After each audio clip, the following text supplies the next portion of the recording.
Hey guys, you'll have to ignore my dirty garage floor, but today I wanted to show you this WonderCore ab roller.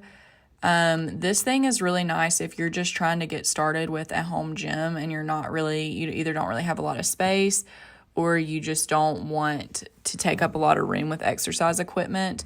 This is something that I would definitely consider looking into.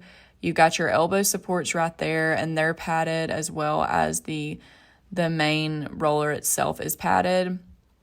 And here I'm just kind of showing you what's going on underneath. So you can actually adjust the resistance on these so that whatever level of fitness you're at, it is compatible with what you have going on. So if you want less resistance, more resistance, whatever level you're at, this can accommodate that, which is super nice because a lot of the ab rollers, I find that they can send you flying forward if you don't already have good core strength.